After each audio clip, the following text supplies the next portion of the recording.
In the freezing heart of winter, a stubborn drifter swore he could bake bread from the frozen earth itself. When a starving wagon train found him, his impossible rock oven became the last hope they had left. The wind didn't howl that night. It scraped, it tore across the flats like a dull knife across bone, carrying the sound of wagon wheels stuck in snow and the hollow coughs of the half-dead. The storm had swallowed the trail west and everything on it, smothering oxen, children, and prayers in the same grey silence. By the time the last wagon creaked to a stop, the fires were gone, and no one spoke any more of reaching the valley before spring. They spoke only of one thing: how much longer they could stand the cold. That was when they saw the smoke, thin and dark against the white, a ribbon of black curling up from the rocks beyond the ridge. Nobody believed it at first. They thought it was a trick of the wind, or maybe the last flicker of their hope taking shape in the snow. But the smoke kept rising, steady as a promise, and by morning the wagons had gathered what strength they had left to follow it. They climbed through drifts that swallowed the smaller ones up to their waists, dragging themselves by ropes until they found the hollow. At the bottom of that ravine was a man who looked like he'd already buried himself. His beard was frozen stiff, his hands black at the fingertips, and his eyes half shut from windburn. But there was fire near him, a real one. A strange dome of rock squatted over the coals,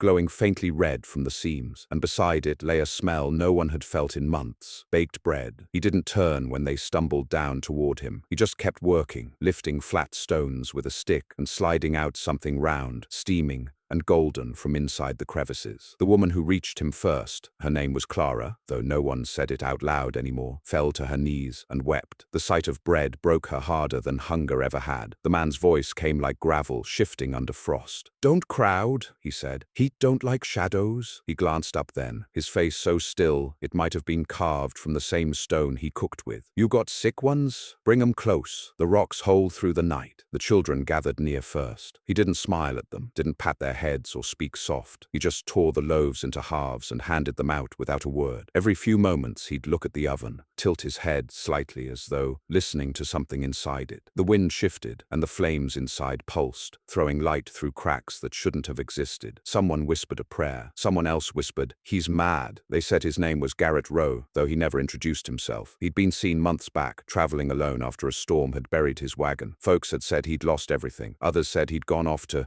find gold in the canyons, and never came back. Now here he was, half dead himself, yet somehow feeding a wagon train from a pile of glowing stones. By dusk, every stomach was warm again, and the hollow filled with the soft sounds of chewing and sobbing. Garrett sat a little apart from them, staring at his oven like it was a living thing. When Clara finally thanked him, he didn't answer. He was watching how the red veins beneath the stone brightened and faded, as though breathing. That night, when the storm came again, it didn't touch the hollow. The wind broke around it, whispering instead of wailing, and the snow fell softer. Some thought the rocks kept it at bay. Others said it was the warmth of so many hearts gathered close. But long after the last of them had fallen asleep, Garrett stayed awake, feeding small handfuls of dust and char into the oven's heart, murmuring words the others couldn't hear. His lips trembled like he was begging it not to die. In the morning, the youngest child woke screaming. The oven had gone cold. Smoke still rose, but the glow beneath had vanished. Garrett was gone too. All that remained was a blackened hollow in the snow and the faint imprint of his boots heading toward the ridge. The bread from the night before still steamed faintly, as if refusing to freeze. Clara followed his tracks until her legs failed her. She found him near the edge of the ravine, kneeling before a pile of stones he'd arranged like a grave. There were ashes between them, still warm under the frost. She touched his shoulder, and he flinched. "It won't light again," he muttered. "Not unless it wants to." "What is it?" she asked. He looked at her for the first time then, his eyes cracked red as though he hadn't blinked in hours. "It's not what, it's who. You think fire comes from nothing?" The words chilled her worse than the air. She looked back toward the hollow where the others were stirring, clutching what little food remained. "They'll die if it doesn't burn again." He nodded. "So will I." By noon, he had rebuilt it. He stacked stones in silence, breathing through his teeth, pressing his palms against the frost until his skin tore. When he finally knelt to light it, the sparks refused him. He cursed once, then pressed his hands flat against the center stone and whispered, "One more time." The rocks glowed faintly, like embers remembered what it felt like to live. Clara swore she saw something shift beneath the stones. Not movement exactly, but a kind of trembling, as though the mountain itself were breathing shallowly. When he stepped back, the oven flared, bright as dawn. He smiled for the first time, a small, broken thing, and whispered, "Told them it'd work." That night they fed on bread and hope again. But when Clara asked him how he'd built it, he only said, "You don't build what you didn't first promise to the earth." No one slept well that night. The oven burned steady, but it gave off no smoke, no crackling wood, just a steady hum like a heartbeat through the rock. By morning, half the wagon train had decided they wanted to move on. They feared what they didn't understand, and Garrett's quiet ways scared them worse than hunger. But Clara stayed, her boy too weak to travel. She watched Garrett tend the oven, feeding it bits of stone dust, whispering when he thought she wasn't listening. Once she heard a second voice answer, faint and low beneath the crackle of heat. Days passed, and still the storm didn't return. The travelers who'd left never came back, and the hollow felt emptier by the night. But the bread kept coming, and for a while that was enough. Until one morning, when Clara found Garrett slumped beside the oven, his fingers black with soot, his lips cracked and bleeding. The rocks pulsed gently beside him, but when she reached to touch him, his skin was as cold as the snow outside. He opened his eyes once more and rasped, "Don't let it go hungry." Then the light under the stones flickered, and something deep in the hollow groaned, like a great beast waking in its sleep. When the morning came again, it did not come with light. The world beyond the ravine was still grey, still hushed, the same eternal winter that had wrapped them since before memory could count the days. But down in that hollow there was movement, slow, human, desperate. Clara was kneeling beside Garrett's body, her breath a thin fog that trembled with every word she whispered. She wasn't praying, not exactly. She was pleading for warmth, for her boy, for whatever soul might still be listening through all that frozen silence. But the rocks beside her no longer pulsed. The oven lay dull, grey, and cracked through the center, its seams cold as bone. The others had begun to gather, drawn by the stillness. They stood with their arms wrapped tight, faces gaunt and hollow-eyed, their lips chapped until they bled. There was something in the way they looked at the body and at the stones. Not grief, not yet, but a kind of anger that rose from hunger and fear combined. A man named Weller, tall and raw-boned with frost in his beard, broke the silence first. "He's gone," he said as though anyone needed reminding. "And whatever trick he had died with him." He pointed at the oven with the handle of his knife. "Ain't natural, that thing. No smoke, no wood, no nothing. Maybe it was never meant to feed us." Clara didn't look up. Her hands were still pressed to Garrett's chest, hoping for something that wasn't coming. "It fed you," she said quietly. "It kept you breathing. That's what it was meant to do," Weller scoffed. "For a while. Maybe it was meant to fatten us first," the crowd murmured, half out of fear, half out of exhaustion. The human mind could stand only so much mystery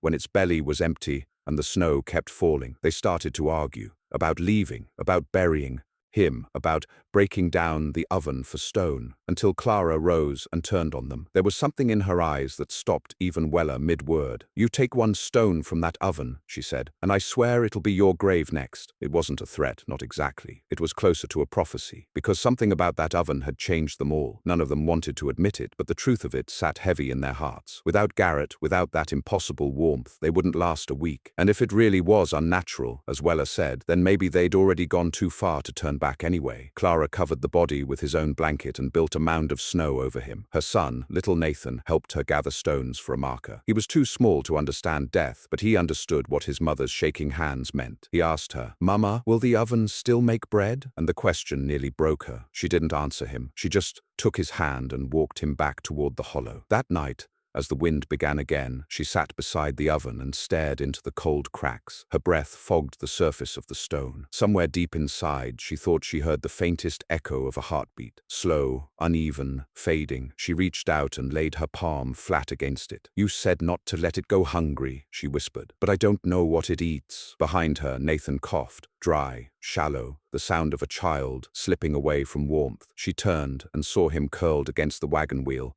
his face pale. The others had gone quiet too, sleeping fitful, their dreams as restless as wolves. She looked down at Garrett's blanket, then back at the oven. The decision came to her like frost creeping up a window pane, slow, inevitable. She rose and went to Garrett's grave, brushing snow from the stones. With numb fingers, she pulled one of them loose, one of the smaller ones, the kind he'd used to start the dome's foundation. When she brought it back to the oven and placed it inside the hollow, It fit too perfectly, as though it had always belonged there. The faint pulse beneath the stone quickened. She didn't know whether to cry or to run. Then the warmth came, not sudden, not roaring, but slow, like an ember catching breath. The dull grey began to turn amber, faint light tracing the seams between the stones. Clara gasped and stumbled back, her heart pounding, the air filled with that familiar smell of baked bread, faint but growing, as if the memory of it alone was enough to call the thing back to life. When the others woke to find her kneeling before the glowing oven, they didn't ask what she'd done. They just stared, hungry and terrified, while the snow outside hissed against the heat. For 3 days it burned again. 3 days of warmth, of bread, of silence. And in those 3 days, Clara barely slept. She watched over it like a mother over a sick child, feeding it bits of charcoal, crushed stone, even the frozen roots she dug from the edge of the ravine. The warmth would rise and fall, the glow brightening when she stayed close, dimming when she turned away. But she noticed something else too, a pattern she couldn't ignore. The oven grew weaker whenever the others drew near, as though it disliked too many eyes upon it. And at night, when everyone else slept, she swore she saw shapes flicker inside the cracks. Not flame, but faces. Faces like fleeting smoke, murmuring in tongues she couldn't understand. On the 4th night, Clara heard a voice, not Garrett's, though it was quiet like his, but older, heavier, threaded through with something that didn't belong to any living man. "You kept it alive," it said. "It remembers you." She looked around, heart pounding. "Who's there?" The voice came from within the oven. "The one who struck the first spark. He's beneath the mountain now. He's part of it. So are you, if you choose." She backed away, shaking her head. "I just wanted warmth. I just wanted my boy to live." "Then keep feeding it," the voice said, "or winter will take him back." The glow flared, and the heat surged so sharply that the snow at her feet hissed into steam. Nathan stirred in his sleep, mumbling, reaching out with a hand that looked too thin for a child his age. Clara pressed her fist to her mouth and whispered, "I will." From then on, she did not question what the oven was. She did not pray to it or curse it. She simply kept it alive. She learned its rhythm, the way the air around it breathed in and out, the way the cracks brightened when it was satisfied. She learned that it didn't always need fuel in the way fire did. Sometimes it needed sound, sometimes touch, sometimes something she could not name but gave anyway. When the rest of the wagon train finally decided to move on, Clara didn't stop them. Most had recovered enough strength to travel, though their fear of the hollow had only deepened. Weller was the last to leave. He looked at her one final time and said, "That thing's not a blessing, miss. It's a debt you'll pay sooner or later." She didn't answer. She only nodded, staring at the stones. "I already started paying," she said softly, and when they left it was just her, Nathan, and the hum of the oven. Days blurred into one another. Winter did not lift, but neither did it worsen. Nathan grew stronger, color returning to his cheeks, though sometimes when he slept, he'd murmur things that made Clara's heart stop. Strange words, rhythmic, like the litanies Garrett used to whisper when he thought no one was listening. One morning, Clara woke to find him crouched before the oven, whispering to it. His face was lit by the glow, his small hand pressed against the center stone. "Mama," he said without turning, "it talks different to me?" Her stomach turned. "What does it say?" He looked back, eyes wide and bright in the firelight. "It says it's hungry." The words echoed in her mind long after he'd gone to sleep. Hungry, not for wood, not for heat, but for something else. And though she tried to ignore it, a sick certainty began to settle in her chest. Every time she left the oven alone too long, the warmth would fade, not gradually, but sharply, like a living thing gasping for breath. That night, she couldn't stand it anymore. She went outside, past the wagons half buried in snow, to the edge of the ravine where Garrett's grave lay. The stones she'd piled over him were cracked now, sunken, and the ground beneath them was warm, too warm. She knelt, pressing her palm against the earth. It pulsed. "Garrett," she whispered, "what did you give it?" The earth shuddered in reply, not enough to break the snow, but enough to send a low hum through the ground, like something shifting deep below. By the time she returned to the hollow, the oven was glowing brighter than ever, casting long, trembling shadows over the walls. Nathan was awake again, sitting beside it, humming softly. The tune was old, something Garrett had once muttered between breaths, a melody that seemed to make the air heavier around them. Clara felt something move beneath her feet, subtle but real, a heartbeat that wasn't hers. The mountain, the stones, the very air seemed to breathe in rhythm. She knelt beside her son, her voice trembling. "Nathan, stop singing." He looked up at her, confused, but the glow in his eyes didn't fade. "It says it's almost full." The oven pulsed once, twice, and the seam down its center split open with a low hiss. Inside, something glowed brighter than flame, molten, shifting, alive. Clara pulled Nathan back, shielding him as heat rolled out in waves that made the snow outside melt in rivers. And in that moment she understood. The oven wasn't a miracle of stone and heat. It was a mouth. The hum grew louder, almost like laughter, and the light swelled until the hollow blazed brighter than day. When it dimmed again, Garrett's grave on the ridge was gone. Only smooth, glassed earth remained. The snow that followed that night did not fall straight. It circled. It twisted in slow, deliberate spirals above the ravine as if drawn toward the oven's glow, drawn like ash to a dying fire. By dawn, the world around the hollow no longer looked like any place that belonged to the living. Steam rose in ghostly ribbons through the snow, and the air itself felt heavy, almost wet with warmth that shouldn't have existed. The wagons that had once stood in a circle at the ravine's base were now half buried. Wood softened and warped from constant heat. The canvas coverings darkened from smoke that came from nowhere visible. The few that still survived among them, Clara, her son Nathan, and two others who had refused to leave, stayed huddled near the oven, not because they wanted to, but because the cold outside, that invisible line of warmth, was something feral, something that seemed to breathe frost through their clothes and bite straight into their bones. Clara had not slept since the night the oven opened. She could still see that light when she closed her eyes. The molten core, the brief flicker of something behind it that had no shape but all the suggestion of movement. The air had roared without sound, and when she'd opened her eyes again, Garrett's grave had been nothing but melted glass. She hadn't told the others about that. She hadn't even told Nathan. Some truths couldn't be said out loud. They had to be buried before they burned through a person entirely. Nathan had changed. It was hard to notice at first. He was quieter, more watchful. He stopped coughing, stopped shivering at night. The color in his cheeks came back, but so did something else, a brightness in his eyes that didn't seem to belong to a child anymore. He spent more and more time near the oven, sitting with his hand on the stones, murmuring in that same low hum Garrett once used. Every time Clara tried to pull him away, he'd look up at her with that same serene, unchildlike calm and say, "It's not done yet." She didn't know what "it" was, but the more she heard him say it, the more her fear grew roots inside her chest. The two other survivors, Jonas and his wife May, saw it too. They had been quiet people before, strong enough to last through hunger and snow, but fear changes the way even strong people think. They whispered at night when they thought Clara was asleep, their voices little more than breaths in the dark. "That boy ain't right," Jonas said once. "Ain't been right since that oven lit again." May's reply was trembling but steady. "You saw what it did, what it eats." "Don't," Jonas hissed. "Don't say that word. Not where it can hear. It's a thing, Jonas, not a man," she whispered. "If it could eat once, it can eat again. And if it needs, enough." Their whispering didn't reach Clara that night, but it didn't need to. She'd been thinking the same thing. The next morning when she woke, Nathan was gone. His blanket lay folded beside the oven, neatly, almost reverently, and the faint footprints leading toward the ridge ended abruptly halfway up the slope, as though he'd been lifted from the earth itself. Clara screamed until her voice broke, and when she fell to her knees, her hands sank into warm snow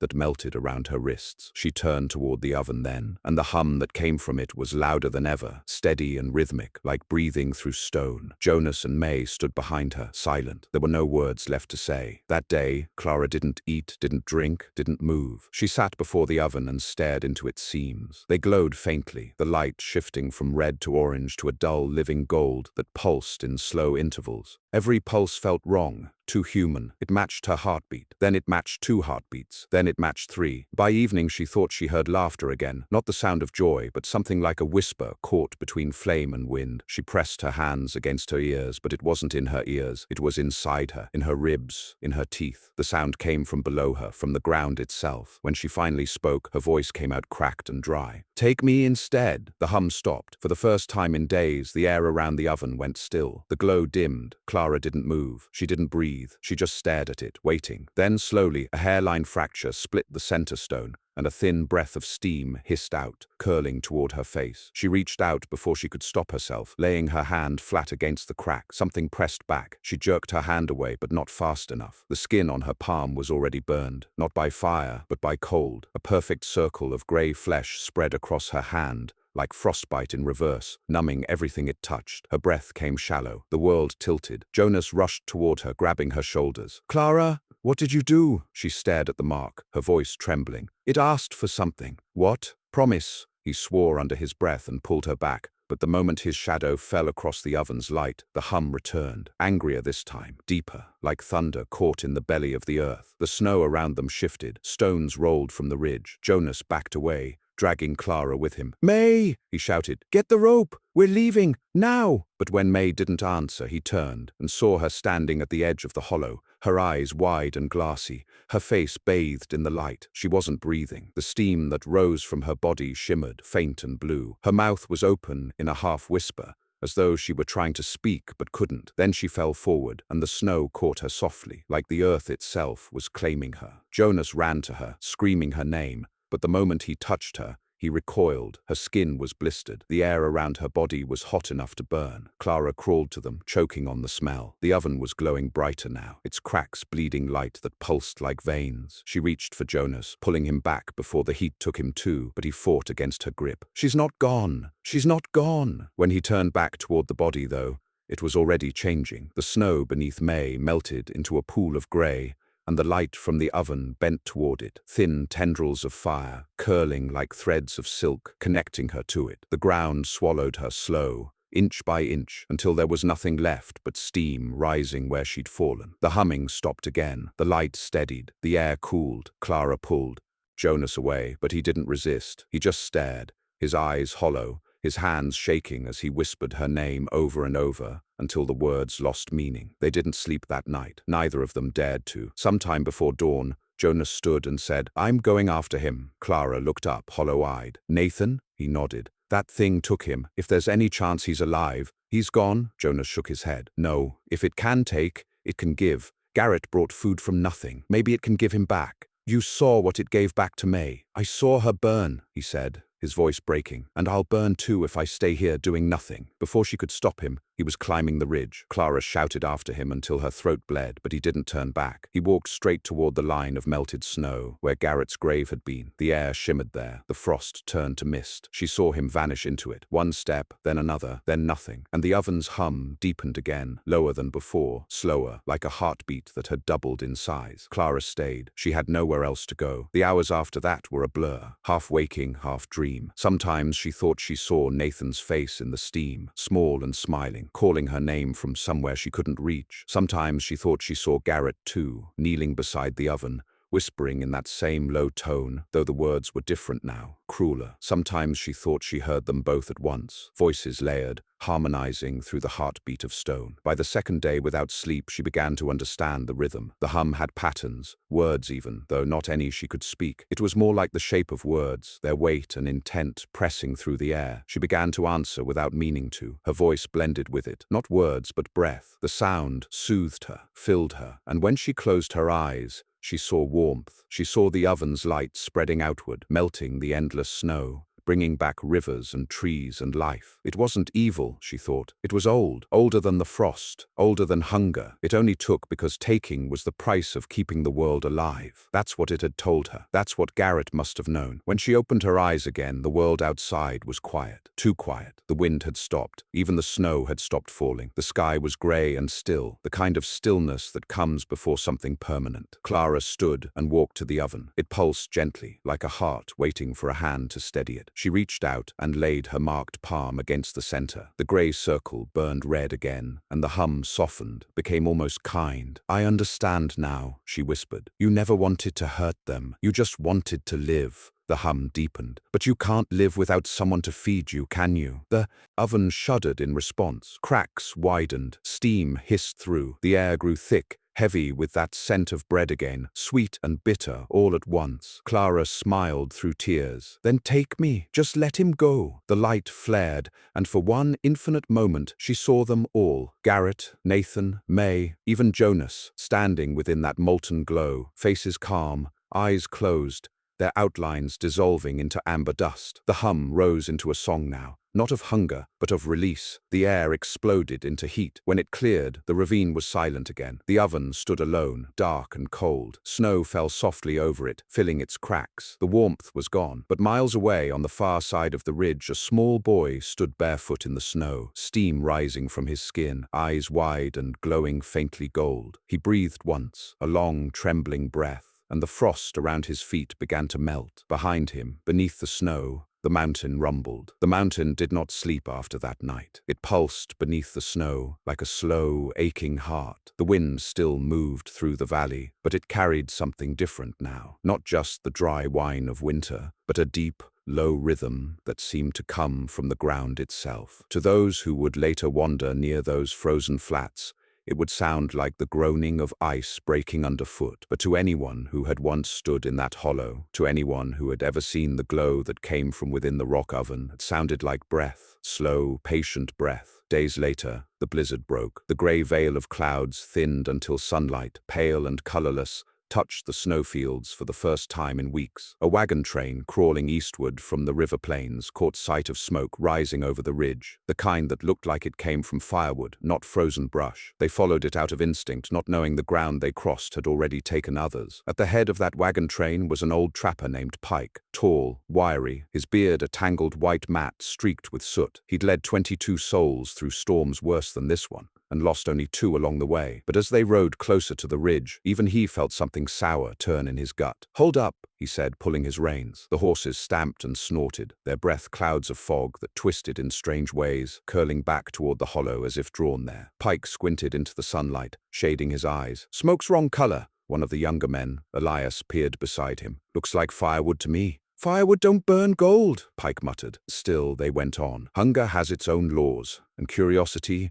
is kin to it. By late afternoon, they reached the edge of the ravine, and what they saw below stilled every sound but the creak of harness leather. There were wagons down there, not just 1 or 2, but a whole small train half buried in frost. The canvas was gone, the wood warped and blackened, and at the hollow's center was something shaped like a dome, built of cracked stone. Smoke still rose from its seams in thin gold threads. Pike climbed down first, his boots crunching through brittle snow. The others followed slowly, their breath misting in the thin air. The moment they crossed the ridge, the wind died completely. It was like stepping into another world. Warmth rolled up from the hollow, faint but steady, and beneath it came that hum again, deep and quiet, like a sleeping animal's heart. "Someone's down there," Elias said. Pike didn't answer. He was already walking toward the oven. When he reached it, he saw what had once been Clara's camp: scattered blankets, rusted tins, the frame of a broken wagon, and beside them, half buried in snow, something that looked like a grave marker made of smooth fused rock. There were no names, no carvings, no symbols, only the faint impression of a hand pressed into the stone, burned deep as though by fire. Pike knelt and brushed the snow away. The stone was still warm. He pulled his hand back quick, then stared at it in disbelief. "Ain't possible," he murmured. "This much heat without wood. Not out here." Elias had come up beside him,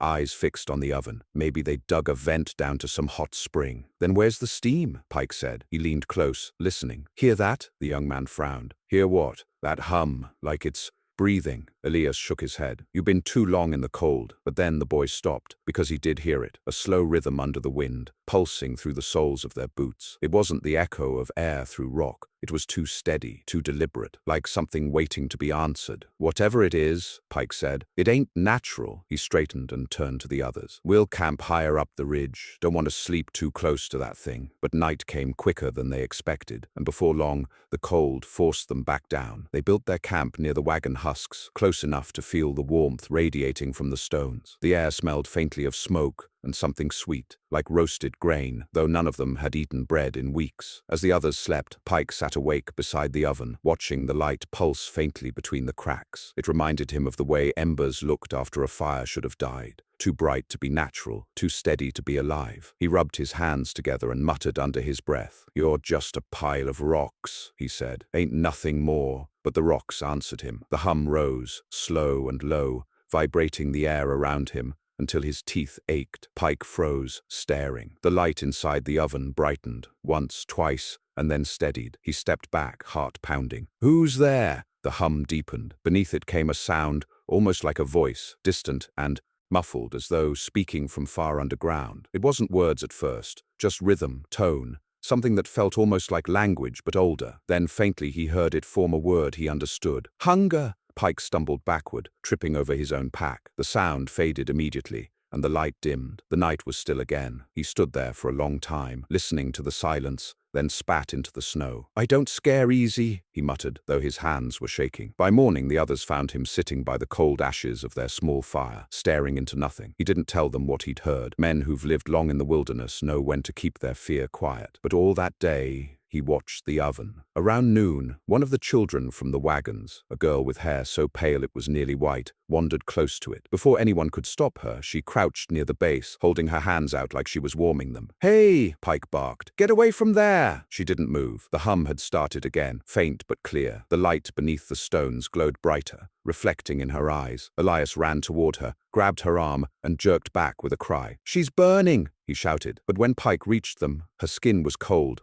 and grey, like all the heat had left her body. She stared straight ahead, lips moving soundlessly. Pike lifted her into his arms, shaking her gently. "Girl, look at me, you hear me?" She blinked once, slow. Then she spoke, voice small, flat. "It's hungry." That night, no one slept near the oven. They dragged their camp up the ridge and built a fire of their own. Though the wind nearly choked it out, Pike sat with his back to the slope, staring down at the hollow. The oven's glow never faded. "What do you think it is?" Elias asked finally, voice low. Pike shook his head. "I don't know. But whatever it was made to do, it ain't done yet." "You think someone built it?" "Everything's built by someone," Pike said. "Even curses." The snow thickened as the hours passed. By dawn, the oven's light had turned dull, its hum faint again. The girl, Lila, that was her name, woke with a start and began to cry, saying she'd dreamed of fire that talked. No one comforted her. No one dared. When the sky cleared the next day, Pike made his decision. "We leave it," he said. "No more looking, no more talking about it. We ride east before nightfall." They hitched the teams and turned the wagons, but before the last one could start moving, a deep groan echoed through the ravine. The ground trembled. Snow slid down from the ridge in white sheets. Then came the sound, that heartbeat again, louder than before, thudding through the ground. Elias grabbed Pike's arm. "It's waking up! Move!" Pike shouted. "Get the teams out!" The wagons strained, wheels locking in the soft snow. The hum grew deafening now, vibrating through the horses until they reared in panic. The ridge itself seemed to breathe, the snow sliding like surf against invisible tides. And then, slowly, impossibly, the oven cracked open. The seams split wide, spilling golden light into the storm. The heat that poured out made the snow hiss into steam. The wagons froze mid-flight, animals screaming, people stumbling backward with arms raised against the glare. From within the light came a figure, small, standing perfectly still in the center of that impossible brightness. It was a boy, barefoot, hair tangled, skin pale as ash, eyes glowing faintly gold. Nathan. Pike shielded his face from the heat. "Sweet Lord!"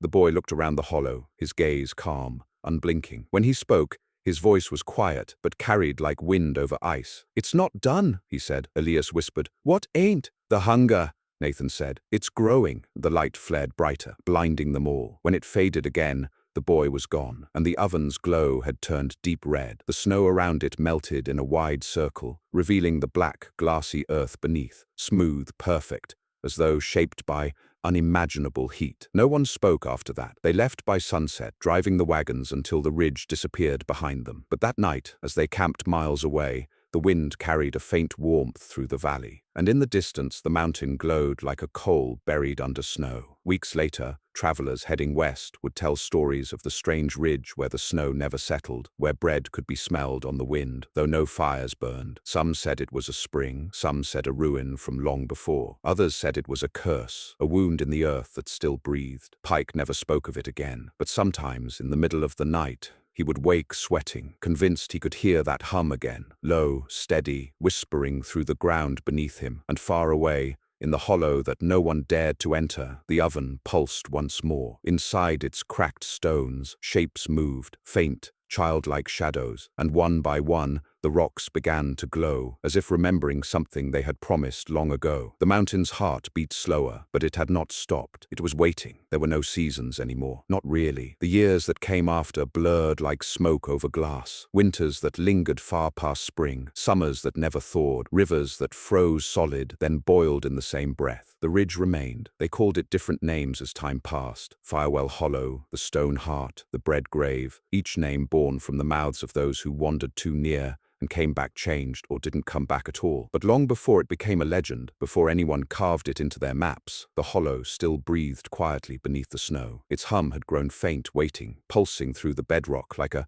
heartbeat no one wanted to acknowledge. The last man to go looking for it didn't believe in stories. He was a surveyor for the railroad, a pragmatic soul named Samuel Horn, the kind who trusted instruments more than words. He'd crossed the territories, marking routes through plains, canyons, badlands, and frost. When the company told him to chart a pass through the northern mountains, he packed his mule, his theodolite, and his worn notebook and went alone. For 3 days, he saw nothing but frozen earth and sky. Then, as he traced his compass line along the ridge, he found the warm ground. The first sign was the smell, faint and sweet, like something burning slow beneath the snow. The second was the steam that rose through the crust, so gentle it looked alive. He followed it down. The hollow hadn't changed much, though it was half buried under years of snowdrifts. The outlines of old wagons still clung to the edges, black skeletons pressed in the ice. The oven itself was cracked wide open, but the stones within still glowed faintly in the shadow of the ridge. Samuel crouched, brushing snow from the top. Beneath it, the surface was smooth, polished almost, warm to the touch. He drew his hand back, blinking in surprise. "Well, I'll be damned," he muttered. "Geothermal pocket, maybe?" He took out his notebook and began sketching, marking temperature readings. But the longer he worked, the quieter the world became. The wind stopped. The ticking of his watch slowed until he couldn't hear it. Even his own breath seemed to thicken in the air. He stood and turned in a slow circle, realizing the silence wasn't natural. It was total. Then came the hum. It started as a tremor beneath his boots, a low vibration he first mistook for a heartbeat in his own ears. But it grew stronger, rolling through the ground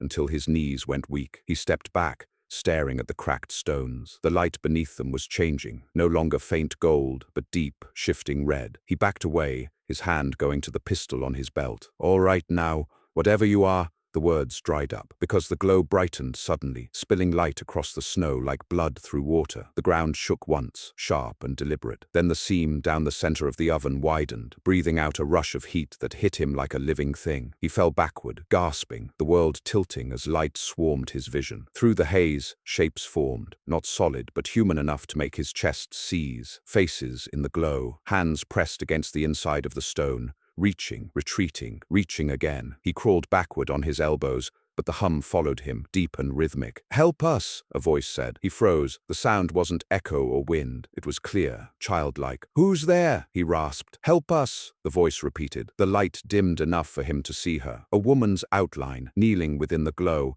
hair waving as though underwater. Her hand pressed to the inside of the oven, palm first, and Samuel saw the mark. A perfect circle burned into the flesh. He stumbled to his feet, heart pounding. "Stay back, please," she whispered. "Don't let it die." Then her face was gone, swallowed by the flare that followed. The heat struck him so hard he had to turn away. The light blazed, and for an instant he saw all of them. Men, women, children, blurred shapes moving in slow rhythm with the hum. They weren't burning, they were breathing. Each pulse of light brought their faces clearer, and in each one he saw the same thing: peace. The air split with a sound that was neither thunder nor voice. A single word rolled through his head, heavy as falling stone. "Promise." Samuel stumbled backward up the slope, his boots slipping in melted snow. When he reached the ridge, he didn't look back. He ran until his lungs burned, until the glow was a faint smear behind him. He didn't stop until he reached the frozen creek miles away, where the air smelled clean again. That night, as he camped beneath the shattered moonlight, he wrote in his notebook with trembling hands. His entries were short, uneven, the words written as if to himself. February 14th, found the source of heat, not natural, too steady, feels alive. February 15th, heard something below, voices maybe. Woman said, "Help us," could be echo through stone. February 16th, oven breathing, not metaphor, rocks pulsing with heat. February 17th, I think it needs something. I think they fed it. He closed the book and sat in the dark, listening to the night. The wind carried a faint sound through the valley. Not a hum this time,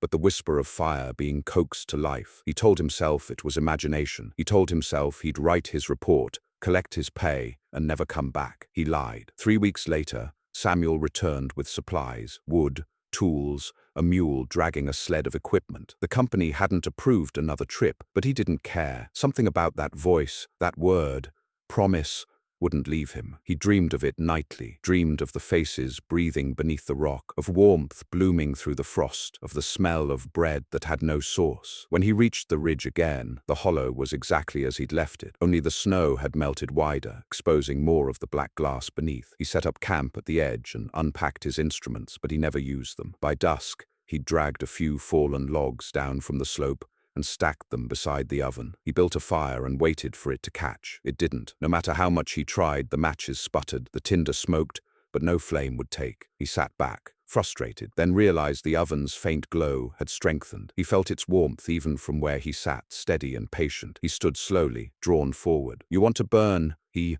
whispered. "Don't you?" The hum answered. He placed his hand against the stone. The heat surged instantly, running through his arm, across his chest, into his heartbeat. The pain was unbearable, not searing but suffocating, like his blood had turned molten. He couldn't pull away, he couldn't even scream. Then the world went still. He stood there, frozen, the pain gone. The air was quiet again, except for that deep, slow pulse underfoot. He looked down. His shadow stretched long across the snow, but it wasn't his shape anymore. It was taller, heavier, and its chest rose and fell with the same rhythm as the hum. He laughed once, short and broken. "So that's what you are," he said. "You're hungry." The hum deepened, almost like agreement. Days passed. The next travelers to cross that pass were soldiers of the Survey Corps, searching for Horn's missing camp. They found his mule frozen in the snow, his instruments scattered, his tent half buried. There was no sign of Samuel himself, only his notebook, open near the blackened stones. The last entry read, "It's not fire, it's a promise kept too long. It feeds so others don't freeze.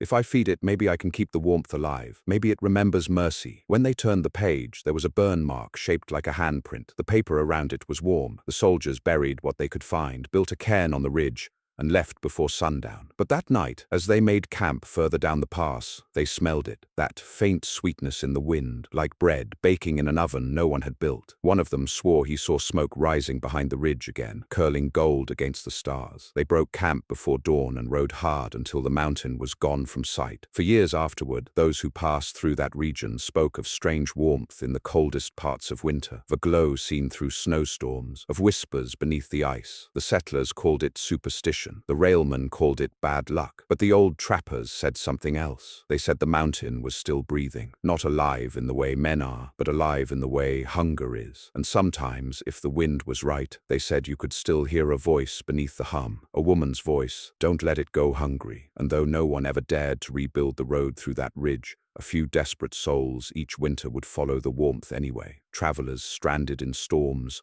lost hunters, wagon trains caught in white oblivion. Some came back, dazed and half-frozen, swearing they'd been fed by something they couldn't see. Others vanished entirely, but the ones who returned all said the same thing, that somewhere in the dark there had been a boy, barefoot, pale, watching them. And when they begged him for fire, he only pointed to the ground and whispered, "It's not fire." They'd wake later with the taste of bread in their mouths, warmth still on their skin, and the snow around them melted into perfect circles of black glass. None ever went back. The railroad never built through those mountains. The survey maps skipped the ridge entirely, leaving only a blank white space between the valleys, a wound erased from paper but not from earth. And deep beneath the snow, where no sun reached, the hum continued. The stones pulsed slow, steady, eternal, sometimes red, sometimes gold, sometimes the color of nothing at all. And within the glow, faces shifted like shadows seen through water. Garrett, Clara, Nathan, Samuel, all of them, not burning, not gone, just waiting, because promises, once fed, do not die. And somewhere in the hollow that time forgot, the mountain breathed again, its voice whispering through the stillness of endless frost. Not words, not hunger, but something deeper, the sound of the earth remembering warmth.